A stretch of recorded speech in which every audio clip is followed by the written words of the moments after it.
कभी इस पार कभी उस पार, ये राजनीति है गुरु। यहाँ बयानबाजी चलती है यूं ही लगातार। नमस्कार, मैं नेहा जोशी, आप देख रहे हैं द फैक्ट इंडिया। राजस्थान में लोकसभा चुनाव की वोटिंग पूरी होने के बाद अब 4 जून को रिजल्ट जारी होने का इंतजार किया जा रहा है। अब मात्र 10 दिन का समय शेष बचा है। ऐसे में कांग्रेस और बीजेपी नेता आपसी में एक्टिव हो गए हैं, जिसमें प्रदेश में फिर से बयानबाजी का दौर शुरू हो गया है।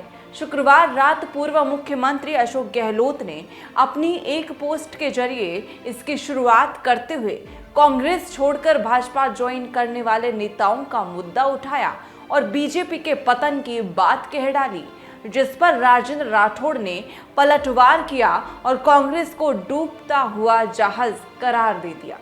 कांग्रेस नेता अशोक गहलोत ने शुक्रवार शाम करीब 7:30 बजे एक्स पर एक पोस्ट करते हुए लिखा है कि बीजेपी की इन चुनावों में बुरी हालत होने का एक कारण कांग्रेस के नॉन परफॉर्मिंग असेट कैटेगरी के सैकड़ों नेताओं को अपनी पार्टी में शामिल करना रहा है। कांग्रेस से ऐसे नेताओं के बाहर जाने से कार्यकर्ताओं को अधिक मौका मिला और बीजेपी पर ऐसे नेता लायबिलिटी बने, जिससे उनका खुद का कार्यकर्ता निराश हो गया। अहंकार की अति बीजेपी के पतन का कारण बन सकती है। गहलोत के इस पोस्ट पर रिप्लाई करते हुए भाजपा के वरिष्ठ नेता राजेंद्र सिंह राठौड़ ने लिखा है कि गहलोत साहब कांग्रेस एक डूबता हुआ जहाज है, जिसमें कोई भी राजनीतिक नेता सवार होकर अपने भविष्य को दांव पर नहीं लगाना चाहता है। आप जिन नेताओं को नॉन परफॉर्मिंग असेट बता रहे हैं, कल तक वो आपकी ही पार्टी के परफॉर्मिंग असेट हुआ करते थे। जितिन प्रसाद, ज्योतिरादित्य सिंधिया, अमरिंदर सिंह, गौरव वल्लभ, आचार्य प्रमोद कृष्णम, अशोक चौहान जैसे दर्जनों वरिष्ठ नेताओं को आपकी पार्टी ने दरकिनार किया। इन नेताओं की वर्षों की तपस्या और मेहनत पर परिवारवाद हावी हो रहा। इन्हें भाजपा में वो सम्मान मिला है जिससे वे हकदार थे। 4 जून का इंतजार कीजिए। मैं दावे के साथ कह सकता हूं कि लोकसभा चुनाव 2024 के परिणामों के बाद सबसे बड़े नॉन परफॉर्मिंग असेट और लायबिलिटी का तमगा आपकी पार्टी कांग्रेस और युवराज राहुल गांधी को ही मिलेगा। वैसे भी लंबे समय से राहुल गांधी कांग्रेस के साथ इंडी गठबंधन के लिए लायबिलिटी बने हुए हैं।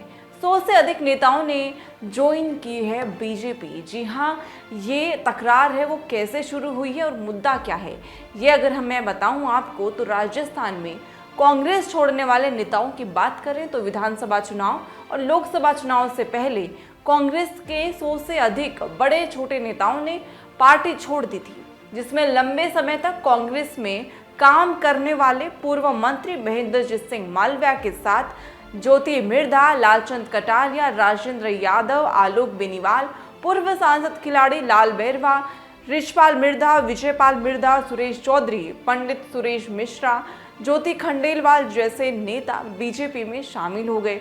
कुल मिलाकर कहा जा सकता है कि राजस्थान में विधानसभा चुनाव और लोकसभा चुनाव से पहले बड़ी संख्या में कांग्रेस नेता पार्टी छोड़कर भाजपा का दामन थाम चुके हैं। देश में भी कमोबेश यही हालत है। कांग्रेस के वो नेता जो कभी गांधी परिवार के बेहद करीबी हुआ करते थे, वो भाजपा के टिकट पर चुनाव लड़ रहे हैं। ऐसे में अब उन्हें नॉन परफॉर्मिंग नेता कह रहे अशोक गहलोत ने एक तीर से कई निशाने साधने की कोशिश की है। गहलोत के इस बयान पर आने वाले दिनों में और भी कई सियासी जवाब देखने को मिल सकते हैं। ऐसे तमाम खबरों के लिए बने रहें द फैक्ट इंडिया के साथ। मैं नेहा जोशी। ताज़ा खबरों के लिए विजिट करें द फैक्ट इंडिया की वेबसाइट और डाउनलोड करें द फैक्ट इंडिया ऐप।